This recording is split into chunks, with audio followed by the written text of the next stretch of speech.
Hello বন্ধুরা, আজকে তোমাদের মাঝে আরও একটা রিকোয়েস্টেড ভিডিও দিয়ে হাজির হয়েছি। আমি সিন্ধু রান্নাঘর থেকে জানাই অনেক অনেক ভালোবাসা এবং অভিনন্দন। আজকে তোমাদের মাঝে আমি শেয়ার করতে চলেছি সয়াবিনের পাকোড়া। এই পকোড়া কিন্তু খেতে ভীষণ ভীষণ মজা এবং লোভনীয়। তো চলো দেখে নেওয়া যাক আমি কিভাবে এই সয়াবিনের পকোড়াটা তৈরি করেছি। আর যারা কখনো সয়াবিন খেতে পছন্দ করো না, তারাও কিন্তু এই সয়াবিনের পকোড়া যদি একবার খাও, তারাও কিন্তু বারবার খেতে চাইবে এবং অনুরোধ করবে এই পকোড়াটা বারবার বানানোর জন্য। চলো দেখে নেওয়া যাক কীভাবে আমি এই পকোড়াটা তৈরি করলাম।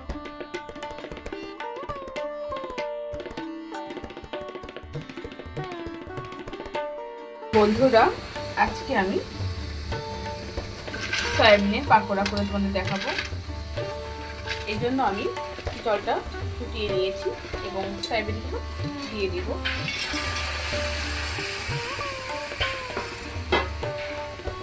সয়াবিনটা কিন্তু খুব ভালো করে সিদ্ধ করে দিতে হবে।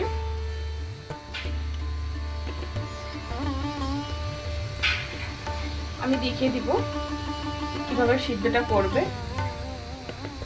বেশি কিন্তু বলক আসানো যাবে না, অনবরত নাড়তে থাকতে হবে।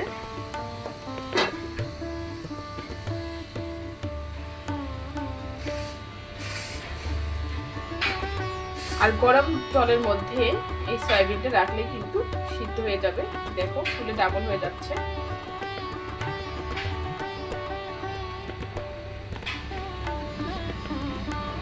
বুঝছো, একদম স্পঞ্জের মতো হয়ে গেছে। আমি সবগুলো এখন উঠিয়ে নিব, তারপর দেখাচ্ছি। বন্ধুরা, আমি সয়াবিনটা সিদ্ধ করে ঠান্ডা জল দিয়ে ধুয়েছি, তারপর চিপে নিয়েছি। এই সয়াবিনগুলো আমি এই পরের মধ্যে দিয়ে দিব।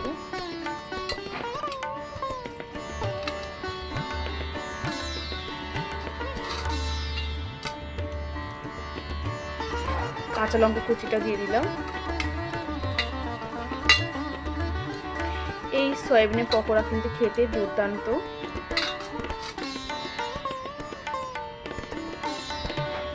দেব পরিমাণ মতো লবণ, দিব হলুদ,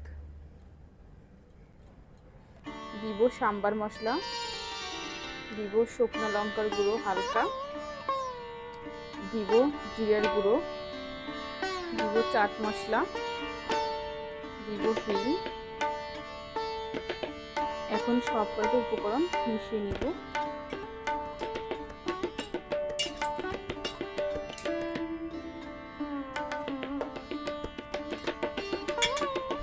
এবার দিব কর্নফ্লাওয়ার, দিব বেসন, দিব ময়দা। এবার সব কয়টা উপকরণ ভালো করে মিশিয়ে নেব।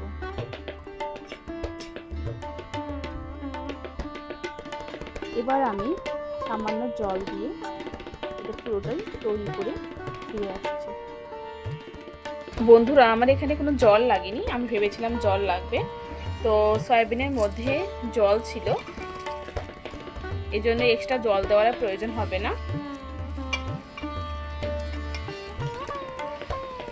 এটা ভালো করে মেখে নিতে হবে। দেখো বন্ধুরা, হয়ে গেছে মাখানো।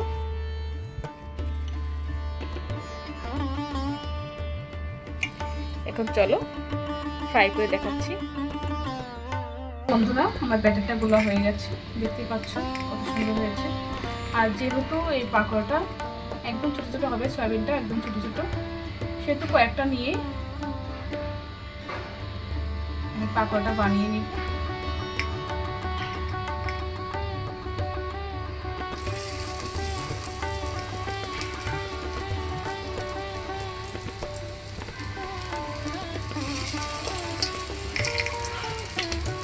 তোমরা ছোট বা বড় যে কোনো সাইজে করতে পারো।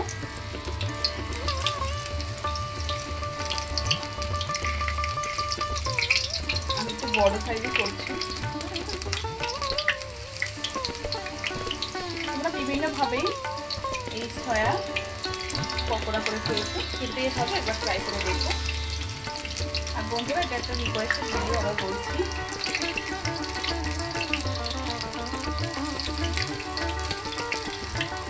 করো, এই রেসিপি কিন্তু সবাই অনেক পছন্দ করে। এটা কিন্তু অনেক প্রোটিন, যারা সয়াবিন খেতে পছন্দ করে না তারা পাকোড়া বানিয়ে খেতে পারো।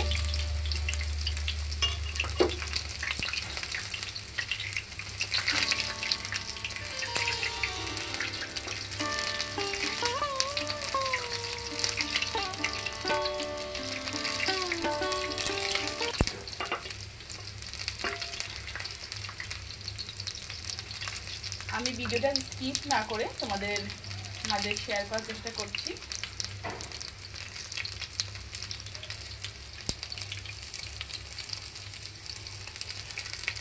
দেখো বন্ধুরা, আমার সবগুলো পাকোড়া শেপ করা দেওয়া হয়ে গেছে, দেখতে পাচ্ছ। দেখো দেখতে কতটা সুন্দর হয়েছে। এবার আমি উল্টিয়ে দেখাবো।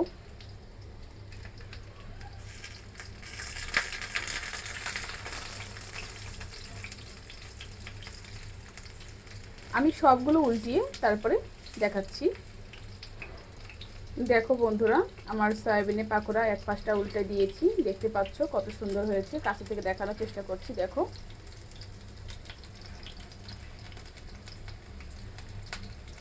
যেহেতু এই সয়াবিনটা একদম ছোট সয়াবিন, সেভাবে আমি এইভাবে করার চেষ্টা করেছি।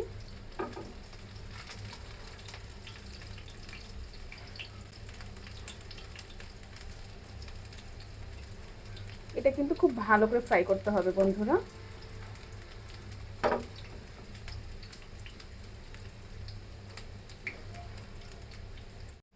বন্ধুরা, আমার পাকোড়াটা রেডি হয়ে গেছে।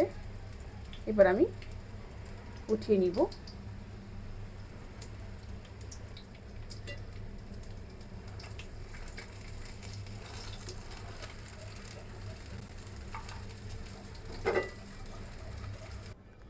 বন্ধুরা, আমার সয়াবিনের পাকোড়া রেডি হয়ে গেছে। কেমন লাগলো এই রেসিপি অবশ্যই কমেন্ট করতে ভুলবে না। আর যারা সয়াবিন খেতে পছন্দ করো না তারাও এভাবে সয়াবিন রান্না করে পকোড়া করে খেতে পারো। আশা করছি এই পকোড়া খাওয়ার পর তোমাদের প্রতিনিয়ত ইচ্ছা করবে এই পকোড়া তৈরি করার। আর যারা খাবে তারা অনুরোধ করবে, বায়না করবে। তো সবাই ভালো থাকো, সুস্থ থাকো। আজ এই পর্যন্তই। টাটা।